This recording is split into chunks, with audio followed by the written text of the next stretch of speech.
we get a lot of shots. Everybody come to their net. We just have to get more and more pucks to the net. Well, that's the key. We got to get the puck on net. Pucks on net. Continue to put pucks on the net. He's got that nick for the net too. He just throws puck on net. Pucks on net. Put as many pucks on net as we can. Keep putting pucks on net. Pucks on net and driving and making a hard night on them.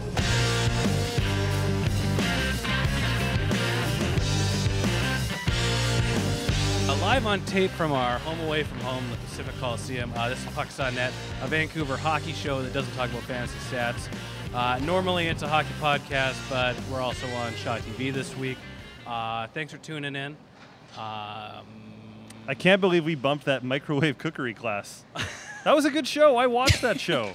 We've beat Chair Aerobics and Constituency Report. They'll be following us, and Municipal Roundtable. They're on after the show. Thanks for joining us. If you're listening to us, thanks for downloading. That being said, make sure you follow us on Twitter at PucksOnNetCA or PucksOnNetCA. Won't do it still. Paul's right there. Oh, you're right. He's operating a camera. He will hit Isn't me. there a button for it? Yeah. And if you're watching us on Shaw TV or to a lesser extent YouTube, if you want to interact and get that social media buzz going, hashtag PONTV. I'm sure it's on the bottom of the screen right now. Make sure you download on iTunes, Stitcher Radio, TuneIn app. Head on over to pucksonet.ca. And for all your Montreal Canadian needs, head on over to rabbithabs.com. Well, Dave, I'm going to pass it to you right now. Hockey Hall of Fame was last week. It was. What do you think about the class of 14? Oh, solid. Yeah, no complaints at all. It's a good-looking class. Mike Modano's in the class. Except for the fact that it took too long to get Pat Burns in. Yeah, a couple years too late on that one. What do you know the amount of time that was too late? Was it 3 or 4 years? He's 2010. He's been gone Really? for a while, yeah. Yeah. And he was a surefire Hall of Famer, no doubt about it. Is there a reason why he was passed up? I can't. If there is one, I can't give it to you because I don't know. They're gonna have to explain that one, and that's a wrong that unfortunately can't be fixed. Yeah, because there's no controversial inductee that you can name in the last few years. I went back and looked at this, and there were a few people that were pretty healthy and probably would have been more than happy to wait their turn. So yeah, this can't be fixed, not even with a Ouija board. Pat, R.I.P. Congratulations, I guess. But yeah, Dominic Hasek getting in. He's probably the best goaltender of all time, not named Patrick. If we were going back to 2 weeks ago with the renaming of the trophy awards, yes. If you were going to rename the goalie trophy anything, it'd be the Dominic Hasek Award. It would have to be.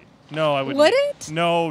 Come on, he was for like 6 He years. stopped the puck. He didn't. Yeah, but he's too recent. Like, there's always the threat of him coming out of retirement again to play. He could. He will. So you can't have him win his own trophy. He'll be playing under the Ducks backing up Uncle Marty in a week. Nah.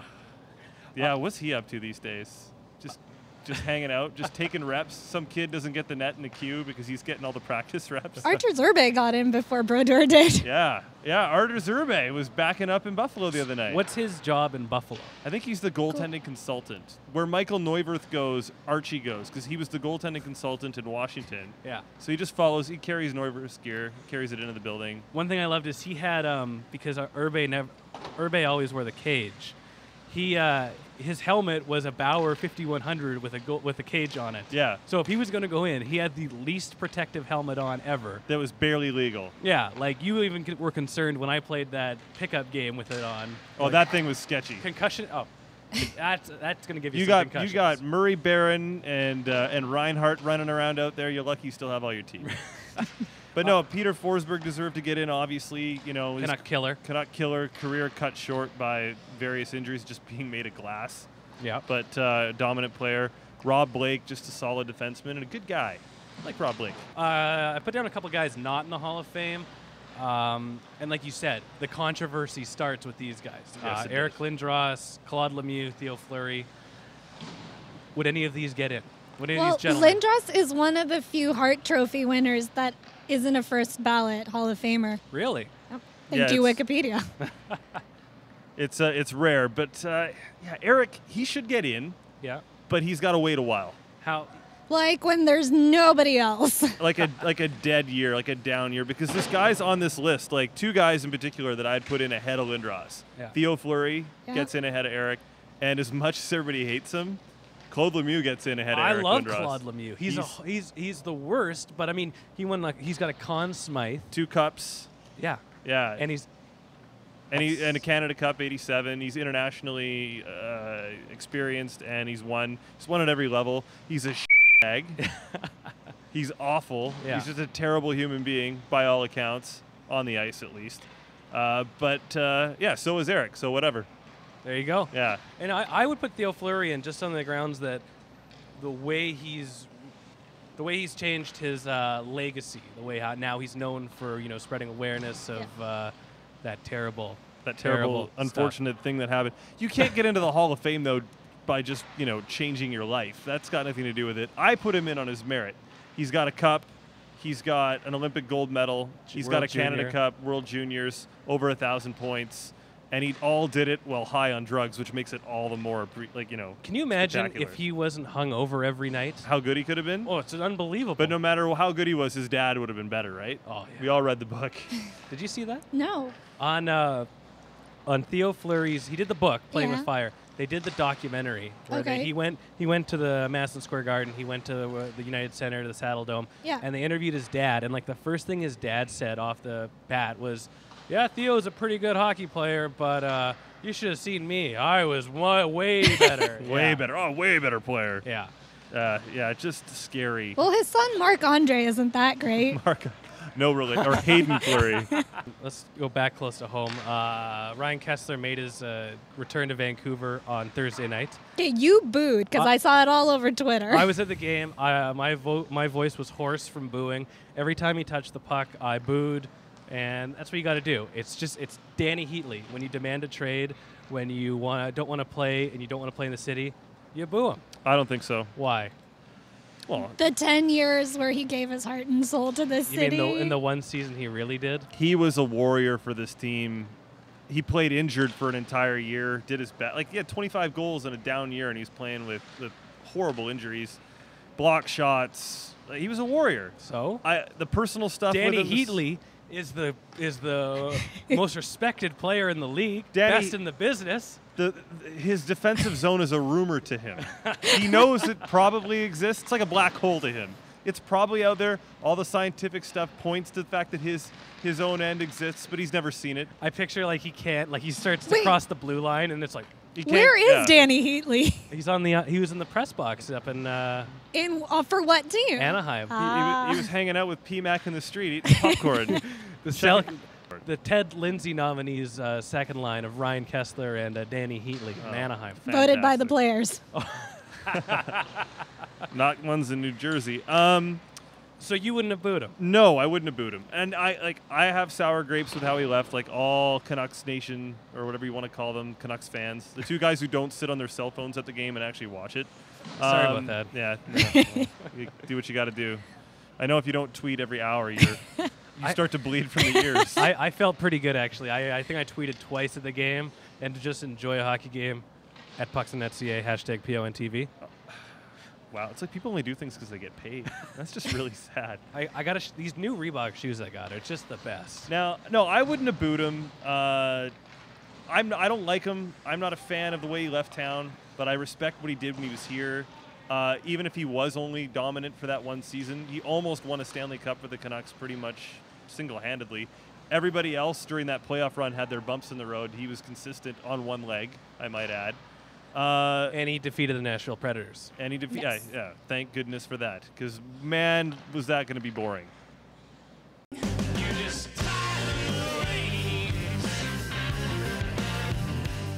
All right, so we are at the Pacific Coliseum. The Giants are taking on the Prince George Cougars tonight. I was just making sure where we were. I had to check. Oh yeah, look at that. I should have known by the smell of old blood and basement that I was at the Pacific Coliseum. So we got PMAC on the street. He's outside right now outside the Pacific Coliseum. PMAC, what's the buzz like out on the street right now for the big Giants Cougars game tonight? Thanks very much, Ryan. It's PMAC here on the street, literally outside the Pacific Coliseum. I couldn't really tell you much about tonight's game because I follow the NHL, professional hockey. Doing this as a favor to you, don't really care what the Giants and the Walla Walla, whoever from out of town is playing tonight. But I did speak to some fans earlier about it because, frankly, right now there's no one here. It's 3 in the afternoon. Let's go to that footage. Excuse me, sir. Could we just ask you, what are you expecting from the Giants tonight? Well, the season's over. They won the World Series, so. No, the Vancouver Giants. You're wearing the shirt. Oh, this shirt? Game tonight. Okay. Well, I don't even know what this is, but I found it in a box behind this building. There's like a whole bunch of different sizes, and I just grabbed one. Just behind the building. Yeah, this building. I don't know what it is, but you didn't pay for it. There you have it. So the story tonight is not, in fact, the game. It's the rampant theft that's going on outside the Pacific Coliseum, which is really quite a shock here in East Vancouver, not an area known for its crime. All right, PMAC on the street, just getting it done. Best in the business, hands down. Yeah, he has to troll in the street. They won't give him a press pass anymore. When you bring a Tupperware to the game for the food, for the buffet food, that's frowned upon. You can't do that, PMAC. He's got his pockets filled with foil. Just Yeah, but keeping it's it for warm. lunch tomorrow. He's thrifty. Yeah, he's thrifty. He's out of a job now. That's too bad. Staying close to home again. Okay. My favorite tradition in hockey, which is frowned upon and not allowed, is in Florida when they throw rats on the ice. Oh, I love that one. It's Are they still doing that? well, when they made the playoffs for the first time in about 1,000 years, Yeah. 2 years ago. They brought the rats Because back. much like everybody else, I'm not watching Florida Panther games. What? That Jersey Panther series a couple years ago was just a barn burner. They broadcast the games in Spanish again. I know that Scotty Upshaw goal call. In Spanish was something else. So they throw the rats on the ice, and at one point they were sponsored by, I think, a local exterminator. It's great. I think that if they do it, it should be at the end of the game to not delay it. But, I mean, it's the most fantastic tradition in hockey. Anyway, Luongo won in the shootout against, I'm sorry. It did. He beat him in the shootout. Okay. Don't worry, no one was watching. Yeah. No one saw the game. So he won. Panthers beat the Sharks in the shootout. Somebody in San Jose threw a rat on the ice. And this just made me remember my favorite failed tradition, which is when in the 2010-2011 season, people started throwing fish on the ice at Canucks games. Yeah. Why is that not happening? Oh, you're not allowed to have fun at the Canuck game. You're only in the Budweiser zone, Just in the Bud zone. where you're forced to keep drinking. But you're sitting with your boss in the corporate seats, and you got a smelly salmon with you. Is that salmon in your pants? Yeah, No. I stole it from the Christmas buffet. It's going on the ice, boss. I loved it because there was this one call on Hockey Night in Canada. It was in Calgary. Yeah. And it was a frantic pace of the game, and all of a sudden you hear is just, and now there's a BC salmon on the ice. Yeah, it's pretty great. It's kind of been done though with the octopus in Detroit. Well, they did got it best. the octopus. Why can't we have the salmon? Why can't You Canucks can't fans have the salmon? You can't swing a salmon. You know, all these It's gonna gusts. slip out. It's gonna hit that lady in the fourth row. She's got that nice dress on. She got a Bloomingdale's. in Vancouver. Covered in fish juice now. No, she went to New York for that. She brought it all the way back, vacuum sealed, and now it's got roe just all over it because you had to have your frickin' salmon. All right, now let me say this. I would just like our fans to cheer at a game. Let's start with that new tradition of actually having a good time. I cheered for 2 periods on Thursday night. And then tweeted for the other one. I know. I just got tired, and my voice was hoarse from booing. Uh-huh. And then the Canucks. When the Canucks play shutdown third period hockey, there's no reason to cheer. Everybody's too busy taking selfies anyway. You want to bring back a good, solid fan atmosphere in that building and get it loud, just make it a cellular dead zone. They did that for other carriers for a couple of years when it Just became black Rogers hole Arena. the whole building. Nothing. 1994. How are they going to post? You don't post. You watch the game. What's that? It's that thing out there. Well, it's a lot faster Look, than this. I paid $120 to Instagram myself somewhere. Or to watch the game on a screen. Oh yeah, like come on, what are you doing? people? Rogers Game Center. Home of hockey. Home of hockey. Mark Messier really got through to those people. I need to know what Strombo's thoughts were on the second period of the Leaf game while I'm sitting at the Canuck game. They were good. All right, let's throw it over to Mark Masters, whoever's working there. I don't know. I don't know.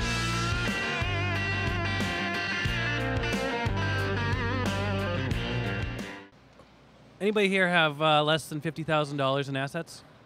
Yes. Then we're in the same tax bracket as Jack Johnson. Whoa. Yeah, that's unfortunate, isn't it? He got child starred by his mom and dad. Okay, he had enough money to give them like $2 million and they could have bought a nice home in East Vancouver. Outright. Well, from what Fixer upper. From what I've heard, the Johnson family, Jack Sr., they were well-to-do. Yeah. And from what I've been able to piece together, what they did is that they thought they would get what they call financially savvy Right. and smart, and they would take out massive loans that are guaranteed by his salary. I think you need to remind everybody that it was Pat Brisson who got him that contract, who also manages the likes of Sidney Crosby, I believe. Yeah, Sid's got all the PB&J and juice boxes he'll ever need. He's And- set for life. One room in his house is just Gatorade. But, And so after getting that contract, he decided to cut ties with his management team. Yeah, because mom and dad are going to handle everything. He signed over a power of attorney to his parents, Which he is pulled a crazy. Britney at like Spears. 26 years old. So, he got Britney, but it wasn't for his own good. He wasn't trying to buy a giraffe and then marry it. No, so yeah, he does this, and what the parents were hoping to accomplish was to invest, like take this money and invest it and turn that into more money. But then they just decided to fly first class to go see him play every time he was in Carolina, and to build some new additions to the Johnson Manor. I loved how you just described how to invest money. But not really like The Pucks on Net business report brought to you by Dave. borrow money from the bank and then invest that money and then hope you don't lose that money and then owe it to the bank. Turn it into more money. Yeah. So you could have just gone to a poker game. So it was Probably. houses, trips, cars. They didn't even say what they were investing in. They were No. just high interest loans. They were just they took out high interest loans, but you have to assume that the next move is to invest the money. You'd think. Otherwise, you're just a sociopath and you just totally bankrupted your son because you're an evil, evil person. Has this happened to any other NHL players? I don't know about NHL players. It definitely is something that happens in sports because you hear most athletes are bankrupt by the time they're retired because they didn't manage their money well or have 10 million kids. Warren Sapp is quite broke. Lawrence Yeah. Taylor is quite broke. One of the ones that's the most heartbreaking is Kurt Schilling because he actually had a good idea and wanted to make something of himself but lost all his money. In what? He formed a video game company Why? because he likes video games. What is... Oh, I heard about that. Yeah, he created this great game studio. He hired thousands of people, had to kind of put all of it on him because he was having a hard time finding investors. And yeah, he's broke. He's just analyzing the hell out of baseball games. He'll be on he'll fly to Los Angeles for the nooner and then he'll be in New York for the night game. Guy's going to be on FS Arizona for the next 60 years. He's got to be on the panels because he's got no money. But yeah, like Jack Johnson's, apparently his salary is being garnished for the next... No, it's been garnished for 2 years and nobody knew about it. Oh, okay. And the guy's making, it's hard to believe, till 2018, he's making $5 million a year with Columbus. So what's going on in those team dinners? Like when they throw the credit cards in the hat, is he just He like doesn't. if it gets drawn, is he just like fingers crossed, approved? He plays his odds there. This is a library card. Like what the hell's going on here? so like everybody else on the team's rolling in Lamborghinis, Range Rovers. He's got a bus pass in Columbus. He's got Maybe it's the singer Jack Johnson. We're just confused. The soft-spoken, whispery banana guy. pancakes. Banana guy? pancakes Banana guy. pancakes. I feel really badly for him. This is unfortunate, but I've never really liked the guy. I remember being in this building during the World Juniors when he tried to cave a Canadian player's skull in on New Year's Eve. Yeah, this city's hated him ever since. Yes, we have. They've always booed him. But if he needs $5, I'll lend him $5. Okay. You need $5, Jack? Just tweet at us. At Sorry. PucksOnNet.ca, hashtag PONTV. Yeah. I'm Googling bankruptcy. It's funny, like you look at Bobby Ryan. You mean Bobby Stevenson? Yeah, like he had just as equally terrible parents, but they loved him and didn't screw him over and did Right. what's best for him. Meanwhile, Jack Johnson just has terrible parents. Bobby Ryan's dad went to prison for him. Yeah, but He he also got, slapped what? his. He also What? slapped his mother. yeah, but he got him to practice at 6 a.m. every day. That's true. He did. Pride Ottawa. In a police chase to practice. Oh, son, it's an escort. We got a big game next week. Tuck and roll. Tuck and Tuck roll. and roll. Tuck and roll.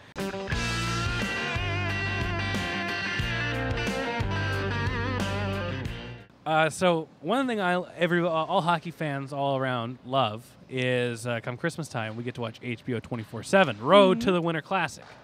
It's always a good time. It's not happening anymore. The NHL decided to go for the cheaper, more accessible route with some channel called Epix, EPIX. Never heard of It it. sounds like And who are the teams playing in this game? I think it's Washington and Chicago, and Chicago for the 47th time on Right. New Year's Day. Mr. Personality, Jonathan Taves. He's so dynamic. So good on TV. Can't wait to see him in the dressing room. Epix kind of sounds like a snowboarding competition from the 90s. It sounds like a B-level movie channel. Epix. Like Weekend at Bernie's 2 is on at 10:30 on Epix. Did you guys see the Vin Diesel marathon on Epix? It was awesome. Oh, so good. It was so fast and furious. So just to confirm, everybody knows what Epix is, right? We do now. Now we know. Nobody's comes right after FHX or whatever that other channel is that they show hockey games on. FXXXX. The Sci-Fi Network. And nobody knows what HBO is. No. No, and HBO's never produced content that was exciting, dynamic, well-produced, sexy, well shot, amazing. No, none of that. None of that. You just described the Larry Sanders Show all in one description. Hey now. Which was a great HBO show back in the 80s. Amazing. Yeah. That's why I say live on tape at the beginning of every podcast. There you go. Or in this case, this show. Wait, I watched that commercial you posted with Jonathan Toews and Pat Kane. Oh, the one that I posted? I got a little giggle out of that. That was so creepy. Can you describe to the good I folks can't at even. home? I don't even know what that was and how I found it. It I think was I for found like it on Tinder Reddit. or something. They did it was a local Chicago version of Tinder. They did a commercial for it. It was creepy. It was like 3 minutes long. All I know is I saw like Jonathan Toews or Pat Kane like creepily take a photo of a girl at the table next to him. Yeah. Send it to Kane or whatever. He's like, oh yeah, sick flow. I'm gonna have to be there. Where are you? I'll ping you. Basically, one of them's sitting on the patio and the other one's inside the restaurant. And they're essentially they're the heads of the fiduciary committee. It's like you have to wash the frat boy off of you after watching that video. It's almost as good as the Florida Panthers Cool as Ice or whatever. Yeah. Did you ever see that? I did see The that intro? with Ole Jokinen trying to be sexy. Oh. So back to 24/7. Yeah. You know what? I'm hopeful You because you can watch. It could still be good. You can find it on the internet. Yeah, I went on the internet to watch the trailer, except the trailer is not available in Canada. Just use an unblocker. I don't have that. It could be good, but there's a lot of non-personalities in this matchup. We got. Well, let's see. Who'd be exciting? Ovechkin. Yeah. If we Packing can- the PS3 in the suitcase and It's nothing a 4 else. now. It's a And his 4. blow-up doll well- girlfriend. Oh, Whoa, what? What? Whoa. Can you Whoa. elaborate on that? Whoa, No, whoa, whoa. no, Do you know maybe something? not. Did you mean to say airhead? Is this- no, I totally thought he had a blow-up doll as a girlfriend. Obi's got a real girl. Oh. Ovi's got a bank account that's the exact opposite of Jack Johnson's. He's Yeah. got Oh. see now you. Mail order bride He's got situation. he's got rubles for days. So Yep. many rubles. Garbage bags full of money. Not a lot of exciting guys on this show. No.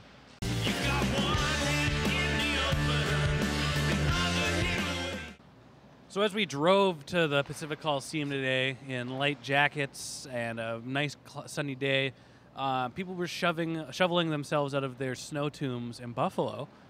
And the snow is so bad there right now that Sabres were actually snowed in, couldn't make the game against San Jose last week. They found a few guys who could play. Patrick Coletta was stuck in. What I love, there's two things. Well, I mean, isn't he a goon? Yeah, well, he's And an he agitator. he was the one that was literally snowed Yeah. in. So I'd love to hear that phone call. It's just like, I can't leave the house. Yeah. One thing I love is that 6,200 Sabres fans Yeah. came out to see this horrible team. They braved it. Number 2, they beat the San Jose Sharks for the second time in like a month, the Yep. only team they can beat. And number 3, I believe Cody Hodgson was still on the fourth line that night. Yeah, unfortunately, he did make it to the rink. A few players that were able to get out in time piled a bunch of snow in front of his house. But Cody's resourceful. Dug out with a spoon. Coaching staff was Hitched a really ride. sad to see him there. Yeah. It's like, oh, you made it? It was like, Cody, I didn't think you'd show. Or Cody, I didn't think you'd show. Yeah. Anyway, he made it to the game, and he didn't have any kind of impact. So luckily, he didn't hurt anybody. He threw a couple pucks up the middle, but they just went off skates. It was fine. Usual game. But yeah, how about those 6,200 fans in Buffalo getting out there to that game? That's something else. fantastic. Meanwhile, in Florida, it's 95 degrees outside. There's plenty of parking in Sunrise, as Gita will attest to. There's probably a moving sidewalk that goes from the mall right to the arena. Like the Sabres need to do what the Bills did. Give them all free tickets in Detroit. We scream about this every single episode on this show, and we'll scream about it again. You got to get that team out of Florida. You got to get Florida does not deserve a hockey team. But in Florida, they're all about no people. Florida, Carolina. Like Vegas, it's all but confirmed that Vegas is getting a team. The Vegas Panthers? The Vegas Panthers. No, they're going to get an expansion team. They want that. Gary wants that money. He wants Expansion that comes money. in twos, so where's the other one going? That's the question. So Markham. Markham, Ontario. They're going to be called the Stamkoses. Oh, he would go to Markham. He would. He's from Markham. Markham Leafs with a Z. With No, L-E-V. Leaves. Yeah. The Markham Leaves with Cody Hodgson and Steven Stamkos and Matt Duchene, all from Markham. Back up to Toronto. If you're not on the internet, everything's fine. They just have 2 bad games after having a great week. Right. If you are, everybody's losing it. Jerseys thrown on the ice in Buffalo and Toronto following those big losses. Nobody's getting salutes. Where's their salutes? Can you? I love that. I heard about this. I am not a Leaf fan. But what The happened? salutes and the interviews that followed. Were amazing. So what happened exactly with the salute? So they win the game. Yeah. And usually in Leafland, like at a lot of teams, the New York Rangers started this a few years ago. Oh yeah, everybody. You go rips. and then you put the stick in the air, and yeah, it's very ingenuine. And they don't do that in Vancouver, right? No, They used to. no, they bro out and then they leave the ice. They did it for the 1.5 seasons after the Cup run. Actually, they did it during the 2010-2011 season. Okay. It's this whole team. We're all one. We are all Canucks. Circling back to what happened the other night. So no one told Cody Franson. He didn't get the memo, and he starts to skate towards center ice to go do it. Yeah. And then no one else did. They all just kind of went off. And he's like, oh, okay, all right. So he leaves. And then the interviews after, they're like, why didn't you do it? Where was our salute? Where was our salute? You losers. And like Joffrey Lupo was just like, hey, I wasn't playing, but it's always felt kind of fake to me. But Dion Phaneuf said something pretty offensive, I thought. Yeah, He kind of blew it off, and he's captain, well, right? this dirtball reporter, I don't even know who Mark it was. Masters. Was it Mark Masters? He really pushed it. He goes, well, how does not saluting help you win hockey games? And Dion was like, next question. I'm not answering that. Yeah. How does saluting not? He just kept hammering and hammering and hammering. And then Dion was like, well, how would it help us win hockey games? Explain how that puts more goals on the board. Because Dion's explanation of why they didn't do it is that they were just trying to change up their karma and change their luck a little bit.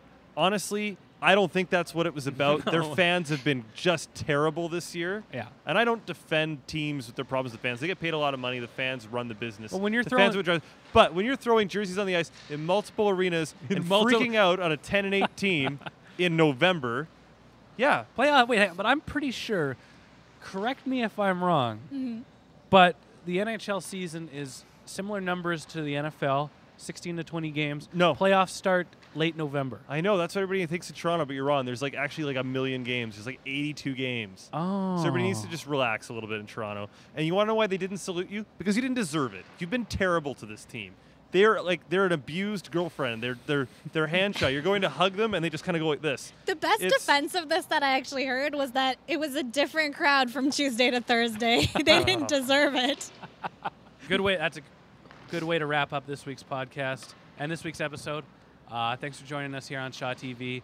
Thanks for downloading us either on iTunes, Stitcher Radio, TuneIn, or on pucksanet.ca.